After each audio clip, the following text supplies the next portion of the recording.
Gents, there is nothing more beautiful than an old womaness living the last 40 years of their lives in regret and crying themselves to sleep at night when the consequences of "I don't need a man" and "I'm strong and independent" comes knocking at their doors. I revel in their pain and sorrow because when they were in their prime, they had no problem treating men like garbage and telling us how useless and less than we are. So when the wall comes for that ass and the results of their bad decisions come busting through their lives like Tyrone's mighty battering ram, am I not supposed to bathe in womanist tears? Gents have no remorse or sympathy for these women who, if the shoe was on the other foot, would laugh at us and have no shred of sympathy. So my brothers, today I found an article about a womanist who has led thousands if not millions of women down the path of self-destruction only to have regretted living the life she encouraged. Shout out to the tribe of men for posting this video, so I will give my take on it.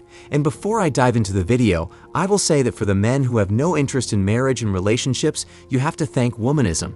If it wasn't for womanism promoting being a 304 as being empowered, we would have had to marry a woman to get a little piece of wet vice grip. We would literally have to sign our freedom and future empire away just to bust one nasty nut.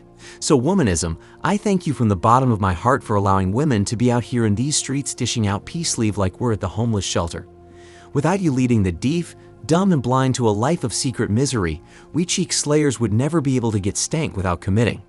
Isn't it a beautiful thing? So let's dive into the article. The title of the article is "Segs and the City Writer Candace Bushnell, age 60, admits she regrets choosing a career over having children as she is now truly alone." Gents, doesn't that sound like music to your ears? Don't you feel like just dancing when she says she's truly alone? I feel so happy right now just to know that men win in the end. Yes, brothers, men will win in the end. As long as we focus on ourselves, on the grind, and stay away from committing to these cream gobblers, we can get the peace, quiet, and freedom we want. Gents, this is a small win for men, and we are going to hear more and more stories of lonely older XX regretting sipping the womanist Kool-Aid. What a time to be alive. Let's dive in. Her best-selling book and the racy TV series it inspired taught a generation of women that they could have it all. But Segs and the City creator Candace Bushnell, 60, have admitted that she regrets choosing a career over having children as she is now truly alone. The TV series starred Sarah Jessica Parker as a writer in New York who famously chooses her independence over motherhood. Miss Bushnell divorced her husband, ballet dancer Charles Askegaard, in 2012 and said it made her realize the importance of starting a family. The former Segs columnist, who was worth around £18 million, told the Sunday Times, "When I was in my 30s and 40s, I didn't think about it. Then, when I got divorced and I was in my 50s, I started to see the impact of not having children and of truly being alone. I do see that people with children have an anchor in a way that people who have no kids don't." Speaking to the Sunday Times magazine, Candace explained that she didn't feel like dating after her 2012 divorce from her husband of 10 years to ballet dancer Charles Askegaard. Alright, gents, the one thing with modern women or women overall is the fact that they weren't blessed with long-term planning or vision. So you're telling me that after 4 decades, she still didn't see the implications of what not having a child could have on the remainder of her life. I mean, I want to know how drunk off womanism Kool-Aid you have to be to realize that if you don't have kids, you're likely to end up lonely, especially if you don't have a man. And it's not like your kids will be with you throughout their adulthood. But when they have kids, you get to have your grandkids to keep you company. If not, then it's cats and box wine for the last 40 years of these women's lives. But they subscribe to womanism instead of the gents, and this is the result they have to show: cat foods and box wines. I feel nothing for them because they chose this. The struggle didn't choose them, they chose the struggle. And this woman has money. What about the other women who are broke and don't have a man or kids to help and support them? It's game over, and it is what it is. They had decades to get a man to settle down with and build a legacy, but nope, some of them didn't need a man, and others busted up their families to go ride the carousel and escape the patriarchy. So you think I'll care about what happens to them? Hell no, let them die alone. That's how I see it. And remember, she's the one who filed for divorce, not her husband, so have no shred of sympathy for this woman. Anyways, let's continue. Moving to Connecticut after her divorce, she admitted she went without sex for 5 years. "It's not that long when you get to my age. I know women who have gone longer," she said. BS. I call BS on that one. There's no way she went 5 years and got no salami the entire time. There's just no way. Do you guys believe she actually went 5 years without getting stretched out by Chad? I don't believe that, but let's continue. The writer was now returned to New York, lives between her partner's penthouse suite on the Upper East Side and house in the Hamptons. However, the former party girl also revealed that she regularly has Botox and doesn't eat until 4 p.m. too because she's not hungry until then. Now back in the dating game and in love with her new real estate agent boyfriend, Jim Coleman, Candace is releasing a new book titled Is There Still Segs in the City in early August. The book is fiction inspired from her life and the aftermath of her own divorce. She dives into what she calls middle-age sadness and the difficulties of bouncing back in your 50s.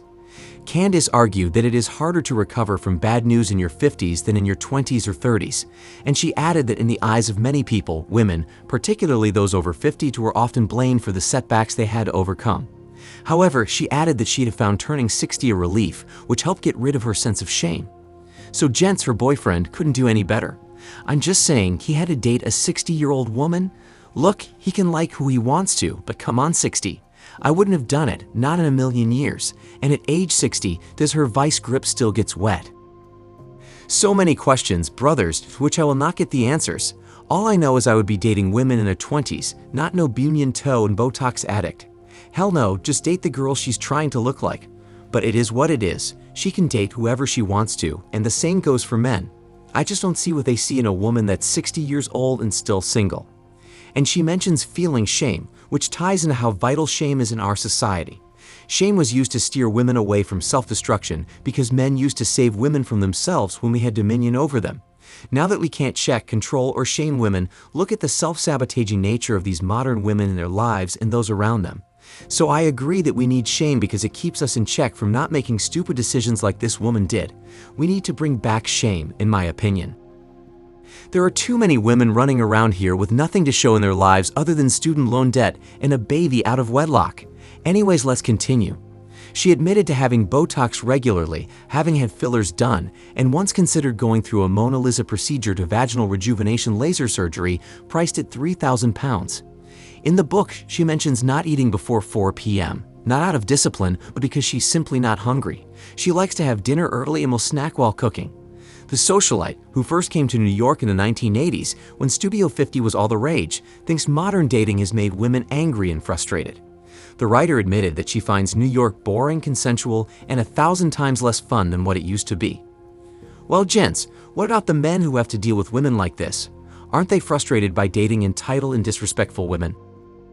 I bet they are. So how is it that women who seem to have an abundance of men trying to at least sleep with them can't get one man to settle down with them? Who is the common denominator? I really don't understand how it is that some women can't choose a man out of all the options they get on a regular basis. To show you that women live life on easy mode, this woman is 60 and she's still able to get a boyfriend at least. So for all the women out there that are younger, you're telling me that the womanist blood runs that deep in their veins that it prevents them from getting any man, or is it the ego of not wanting to quote-unquote settle? And you know what the sad part is? A lot of men are the ones who settle for these modern women, and she thinks she's doing him a favor. This world has been flipped upside down. That's why I would never date an older woman, because it proves to me that she was not serious about this life. Let's finish up. However, she added that several editors had offered to help with her career in exchange for sexual favors, something she said was common at the time. While she also revealed that the characters in her upcoming book had been sexually harassed at some point in their lives, but would just have dealt with it and told the men to go with themselves. Talking about age and dating, she also said she felt gender dynamics and sexual attraction evolved as you grew older, with competition taking a step back in favor of being nice. Nah, you got old and the attention dried up like spit on tar. Look, gents, this is a classic example of the blind leading the blind and why, in my opinion, women should not lead ish. Although it wasn't perfect when men were leading, it was far better than what we have now. But I'm not even complaining because whatever happened to these women was due to their conscious decision. So expect to hear more stories and TikToks come out like this with women regretting not having kids and following womanism. But Gen Z is effed, by the way. If you guys are looking at younger women as a viable option, just remember they're out here selling their wet vice grip to sugar daddies to get by. In my opinion, just live the free agent lifestyle, go your own way or go monk mode. I don't see the win in dating any modern woman, so I won't stop preaching to men to protect themselves. And wear a rubber when you're gonna slay some cheeks. You can't trust anybody these days. Share the video with someone that needs to see that we will win in the end. And if you want to support the channel, you can tap the like button for free or donate even $1 to help us to make daily videos for you guys. The links to our Cash App and PayPal are in the description box below. The saddest part of all of this is some men really want their own personal woman, But nowadays, men can't trust any woman to stay faithful and committed to them for a lifetime. If you guys want to learn why you should not date women over 30, then click the video on the screen right now to see why it's a bad deal for men.